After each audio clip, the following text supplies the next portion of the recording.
अस्सलाम वालेकुम बच्चों।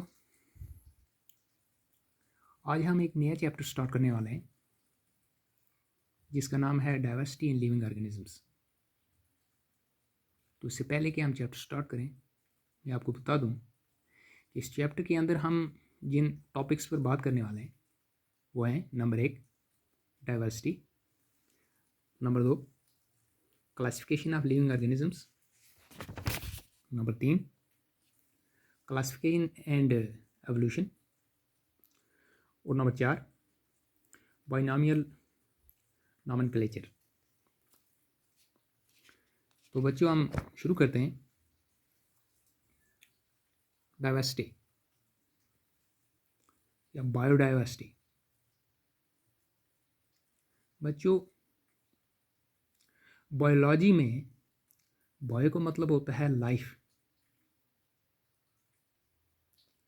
और डाइवर्सिटी का मतलब होता है variety. Together they mean variety in living beings. Variety in living beings यानी मुख्तलिफ किस्म के वो तमाम लिविंग ऑर्गेनिजम्स जो हमारी अर्थ पर रह रहे हैं,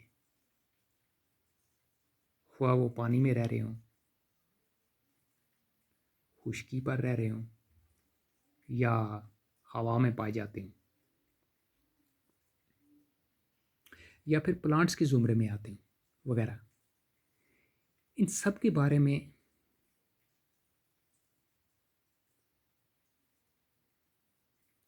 हम जानने की कोशिश करते हैं।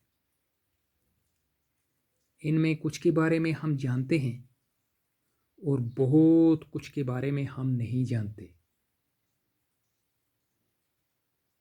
जैसे कि पानी के अंदर बहुत सारे जानवर पाए जाते होंगे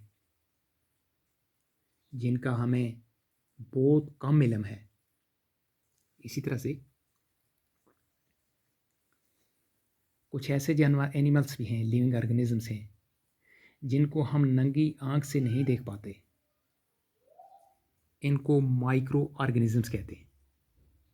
इसके अलावा खुश्की में भी हज़ारों लाखों ऐसे ऑर्गेनिजम्स पाए जाते हैं जिनके बारे में हमें बहुत कम इल्म है। तो इस वैरायटी ऑफ लिविंग ऑर्गेनिजम्स को बायोडाइवर्सिटी इन लिविंग ऑर्गेनिजम्स कहते हैं। ठीक है, तो अब आते हैं हम क्लासिफिकेशन की तरफ, यानी क्लासिफिकेशन ऑफ लिविंग ऑर्गेनिजम्स। बच्चों आपको पता होना चाहिए कि हमारी इस अर्थ पर 20 लाख से ज़्यादा लिविंग बीइंग्स रह रहे हैं। तो इन सब के मतलब जानना, इन सब के बारे में, इनका ओरिजिन, नेचर और करैक्टरिस्टिक्स के मतलब जानना, ये तो कोई आसान काम है नहीं है ना। तो इस मुश्किल को आसान करने के लिए एक तरीका इस्तेमाल किया गया है जिसको हम क्लासिफिकेशन कहते हैं। इसको हम क्या कहते हैं? क्लासिफिकेशन। यानी इन सब ऑर्गेनिजम्स को स्टडी करने का आसान तरीका ये होगा कि हम इनके ग्रुप बनाएं और जिन लिविंग ऑर्गेनिजम्स